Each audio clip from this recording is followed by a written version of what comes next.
En este video, como vemos, es el complemento de los anteriores que estamos revisando sobre los derechos de la personalidad.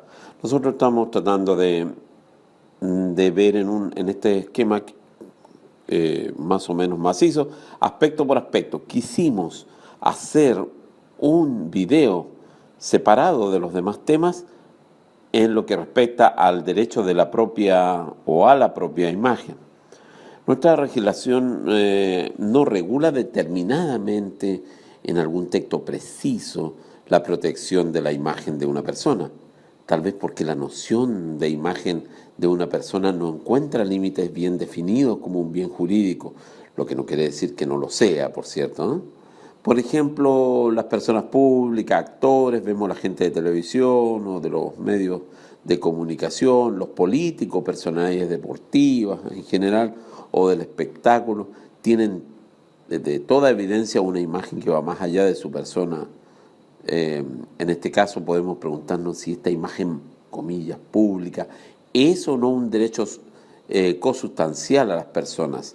Desde otra perspectiva, la persona privada, como todos nosotros, usted, yo, en fin, cada uno, tenemos nuestros propios méritos, ¿ya?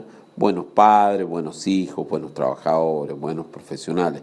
Una imagen que resguardar. Tanto que es la imagen que yo trato de resguardar cuando hago cada video responsablemente acerca de lo que estamos hablando, ¿eh?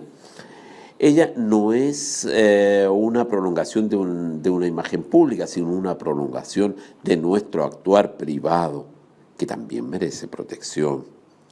Cuando somos ofendidos por un delito, como es el caso de uno o más varios senadores de la República, a quienes se le imputó en un caso la comisión de delitos graves, que en definitiva terminaron siendo acusaciones falsas. Evidentemente que se ocasiona un daño a la imagen pública, pero también se les lesionó en su imagen privada de persona. Si alguno de nosotros sufriera una acusación de pedofilia, por ejemplo, incluso sobre nuestros propios hijos, por más que se probara que se trata en definitiva de una acusación falsa, nuestra imagen se verá resentida ad eternum, ¿ya? Siendo verdaderamente muy difícil después de reconquistarla. Es de allí que en nuestro derecho no hay sino un tratamiento doctrinario y tímidamente jurisprudencial sobre el tema, a diferencia de ciertas legislaciones más avanzadas como las europeas e incluso nuestros vecinos cercanos, como sucede con la legislación boliviana, en donde se contemplan delitos que atentan en contra de la imagen de las personas, ¿ya? Curiosamente, en donde haya abundante jurisprudencia y tratamiento doctrinario, casi un informe sobre la protección a la imagen se encuentra en relación con las personas jurídicas, pues ellas parecían haber ganado desde hace mucho tiempo el reconocimiento de una imagen propia a ellas como bien jurídico protegido, ¿ya? En ese sentido, tal vez la imagen en el caso de las personas naturales ha sido protegida mediante los derechos de la personalidad moral del individuo. Por eso que ahora también hemos incluido los derechos relativos a la personalidad moral del individuo, el derecho al honor, el derecho a la vida pública y a la privacidad, el derecho de honor que se encuentra tratado en el artículo 19, número 4 de la Constitución Política del Estado, que señala que la Constitución asegura a todas las personas el respeto y protección a la vida privada y pública de la persona y su familia. ¿Ya? La infracción de este precepto cometida a través de un medio de comunicación social y que consistiera en la imputación de un hecho o acto falso que cause injustificadamente daño o desacrédito a una persona o a su familia, será constituida de delito y tendrá sanción que determine la ley. Con todo, el medio de comunicación social podrá excepcionarse probando ante el tribunal correspondiente la verdad de la imputación, a menos que ella constituya en sí misma el delito de injuria a particulares. Además, los propietarios, editores y administradores de diarios, revistas, medios de publicación masiva, respecto serán solidariamente responsables. Ustedes seguramente ven al final de los programas de televisión digamos, el mensaje de que es responsabilidad de quien las emite y no del canal que las propaga, en fin. La Constitución hace referencia fundamentalmente a dos tipos antijurídicos, principalmente a la calumnia, delito previsto y sancionado en el 412 y siguiente del Código Penal, que consiste en la imputación de un delito determinado pero falso y que queda actualmente perseguirse de oficio y que puede ser propagada por escrito y con publicidad o verbalmente y sin publicidad. Ejemplo, los alumnos de introducción cometen fraude en sus pruebas, ¿ya? El que copia. La injuria, que es un delito previsto y sancionado en el 416 del Código Penal, que es definido como toda expresión proferida o acción ejecutada o expresión proferida en deshonra, desacrédito o menoscabo de una persona. Por ejemplo, la mayoría de los alumnos del curso de introducción o de Derecho Civil 1 son flojos y no estudian, ¿ya? Hay injurias graves, menos graves y leves que pueden a su vez ser hechas por escrito y con publicidad o sin ellas, ¿ya? El otro, finalmente, al concluir este video, tenemos que agregar el respeto a la vida pública y a la privacidad. Este derecho de la personalidad está consagrado en el 19, número 4 de la Constitución Política. La Constitución asegura a todas las personas el respeto y protección a la vida privada y a la honra de la persona y su familia.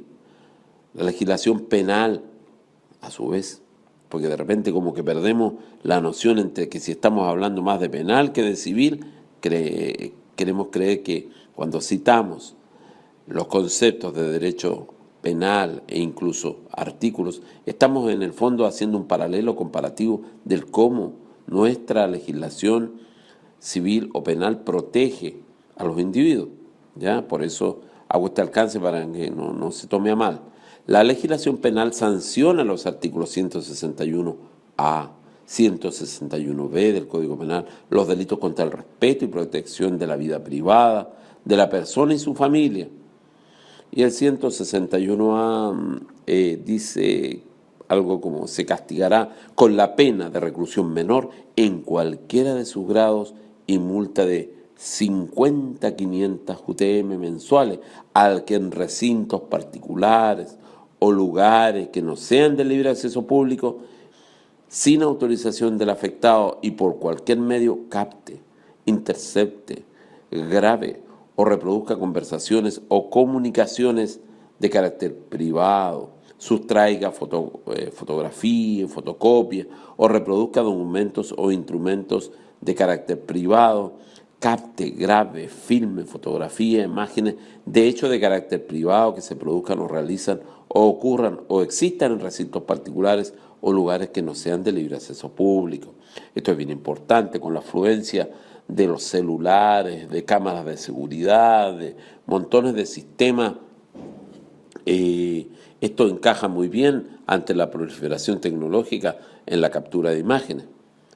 Igual pena se va a aplicar a quien difunda las conversaciones, comunicaciones, documentos, instrumentos, imágenes y hechos que se refieren, inciso anterior, ¿ya?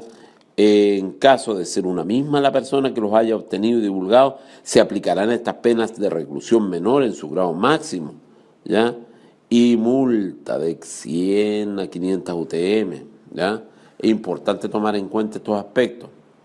También podemos citar el 161B, que se castigará con pena de reclusión menor en su grado máximo y multa de 100 a 500 UTM al que pretenda obtener la entrega de dinero, bienes o la realización de cualquier conducta que no sea jurídicamente obligatoria mediante cualquiera de los actos señalados en el 160, ¿ya?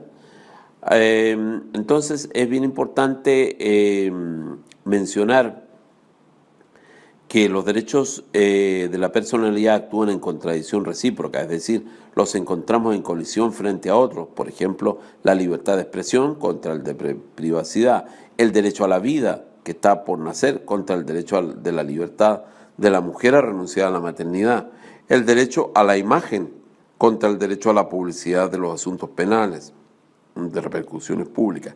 Este análisis, más de una memoria, los va a motivar el día que llegue el momento que den su memoria, ¿ya? En lo personal, en mi caso yo la hice sobre los inmigrantes, ¿ya? Cómo los inmigrantes buscan la protección en el Estado chileno y cómo muchas veces se ve desprotegida por una suerte una discriminación que ellos sufren al encontrar trabajo, etcétera, etcétera, entre otros temas que yo traté en mi memoria. Desde el punto de vista civil, y en eso compartimos criterios con el profesor Tapia Rodríguez, dice el profesor Gonzalo Rulo Artiga, que se encuentra subyacente como denominador común la sanción de la responsabilidad civil por negligencia, ¿ya? En respecto de los, por ejemplo, el derecho a la imagen contra el derecho a la publicidad de los asuntos penales de repercusiones públicas, por ejemplo, ¿ya? Esperamos que con este último video redondeemos varias ideas pendientes en el esquema que estamos mostrando, que es más o menos bastante grande.